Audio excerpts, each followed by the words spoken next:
In this episode of the FXTM educational series, we're going to be taking a closer look at the concepts of support and resistance.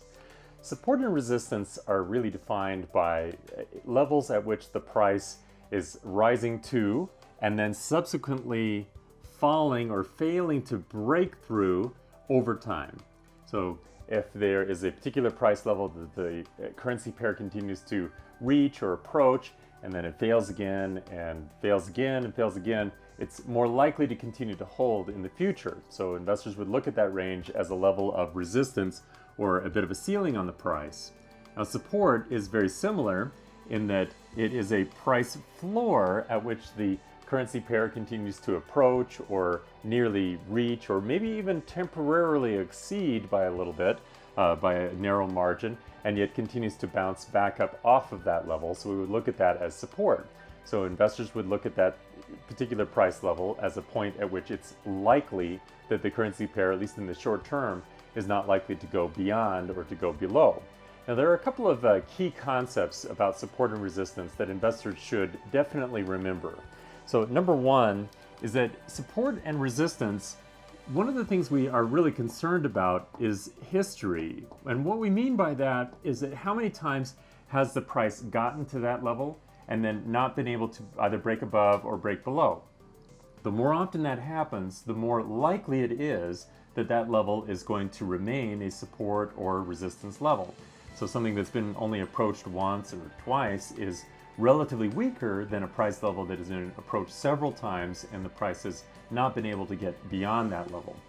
Number two is going to be these levels are more of a range. So inevitably we have to assign some kind of a price level to support or resistance, but we should think about it as not a to the pip point at which the price is not likely to go beyond or go below, and then once it does, it's been invalidated, but rather a fairly wide range where we would want to see good evidence that the price was either closing above and invalidating that resistance level or closing below and invalidating that support level before considering that it's actually been crossed.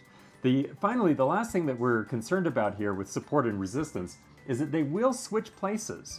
So as an example, if a price has been respecting a particular price floor or something like that, and then comes back to that level after having breached it, so it's coming back up to that level from underneath, then it is quite likely that it will act as a subsequent level of resistance.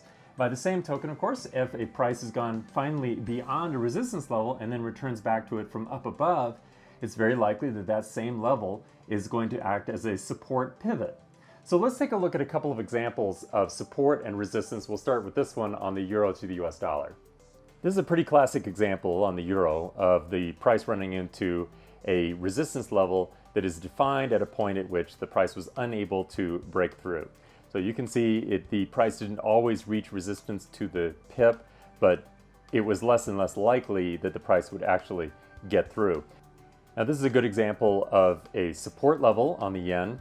This is through 2015. What's interesting about this is that, of course, the price kept returning to that level and it was unlikely to break through for a while. And as you can see here on the right-hand side of the chart, eventually the price did meet a couple of lows where each low, the second low, was lower than the one that came before it.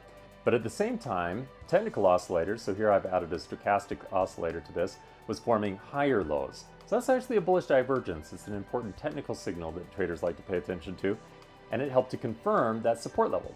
So just like we might look for bullish candlestick patterns or something like that at a support level to confirm it, well, technical signals like this from an indicator or an oscillator can also serve a very similar purpose. Finally, here are a couple of examples of support or resistance changing places. So here with the Canadian dollar to the Japanese yen, there was a support level that was in play for a while. And then over here on the right-hand side of my chart, as you can see, we finally did get a pretty clear breakout below that support level. But the price began to rally a little bit, but it only got to that former support level before treating it as a resistance. This is pretty typical behavior, and we would treat it the same way that we would any other resistance level because we know that the price has been pivoting at that point in the past, and it's likely that investors will still remember that point, and the price is likely to treat it as resistance and subsequently decline. Now, this example of the dollar to the Canadian dollar we can see resistance that was in play for a short period of time. So it definitely was a confirmed level of resistance. Eventually, however, the price, after decline, came back up through that resistance level, firmly closing above it, but then returning back to it. So in this case, we would still know that that was formerly a resistance level or a pivot point at which the price was changing direction. Well, once it's above it and coming back down to it, we would expect that it has a very high likelihood of acting as support, which in fact occurred. You can see that here. So let's do a little bit of summary. Support and resistance can sometimes turn into a bit of a self-fulfilling prophecy.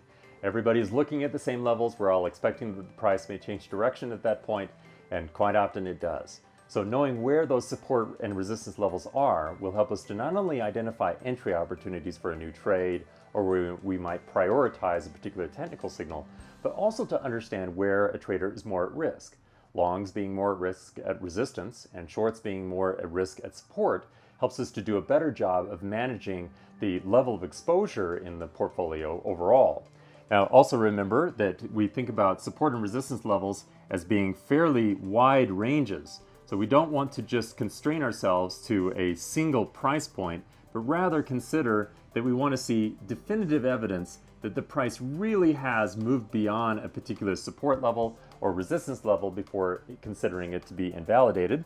And then finally, we know that if the price eventually does invalidate a particular price level, so in this case, let's say support is broken and then returns back to it from underneath, or in the case of a broken resistance level, returns back to that resistance level from up above, that it's likely to take on a different role. So it's likely to flip roles. In this case, support, we would expect to serve as resistance once it's been broken. So put together, this is a great tool for us to be able to, at a glance, understand where the price is likely to be in the future and where it's likely not to be, so we can do a much better job understanding what kind of opportunities do we have, as well as what level of risk or exposure do we have in the portfolio.